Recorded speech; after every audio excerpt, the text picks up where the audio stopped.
ಪರಂಪರೆಗೆ ಮೂಲಕರ್ತ ಸ್ವಾಮಿಗಳು ಹೇಳಿರುವಂತ ಅರತರೆ 6 ಪಟ್ಟ ಮರತರೆ 3 ಪಟ್ಟ ಎಂಬ ಗುರುವಾಜ್ಞೆಯನ್ನು ನಿಮ್ಮಿಬ್ಬರಿಗೆ ತಿಳಿಸುತ್ತೇನೆ. ತಮ್ಮ ಅನುಗ್ರಹದಿಂದ ನಮ್ಮ ಪೂರ್ವಜರಿಗೆ ಲಭಿಸಿರುವ ಈ ಚಿತ್ರದುರ್ಗ ಸಂಸ್ಥಾನ ಆಶೀರ್ವಾದ ಬಲದಿಂದಲೇ ಇಂದು ಸ್ವೀಕರಿಸಿರುವುದು. ಮಹಾಪ್ರಭು 3 ಶತಮಾನಗಳಿಂದಲೂ ಕಾಮಗೇಬಿ ವಂಶಕ್ಕೆ ಮಾತ್ರವಲ್ಲದೆ ಇಡೀ ಚಿತ್ರದುರ್ಗದ ಸಂಸ್ಥಾನಕ್ಕೆ ಸೀಮೆಗೆ ಗುರುಗಳಾಗಿ ತಮ್ಮ ಧವಳ ಕೀರ್ತಿಯಿಂದ ಜಗದ್ಗುರುಗಳೆನಿಸಿದ್ದ ತಮ್ಮ ಪಾದಕಿಂಕರರ ಯೋಗ್ಯವು ಲಭಿಸಿದ್ದು ಮಹಾ ಸೌಭಾಗ್ಯವು. ಸಂತೋಷ ನಾಯಕರೇ, ಬಹಳ ಸಂತೋಷ. ಸುಮುಹೂರ್ತವು ನೋಡಲು ಸನ್ನಿಹಿತವಾಗುತ್ತಿರುವುದು. ನಿಮ್ಮ ಪಟ್ಟಾಭಿಷೇಕ ಏಕಕಾಲದಲ್ಲಿ ಪ್ರಾರಂಭವಾಗಲಿ.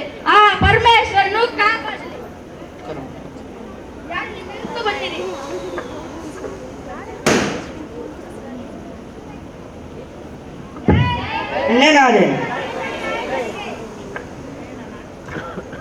ಧನ್ಯನಾದೇನು.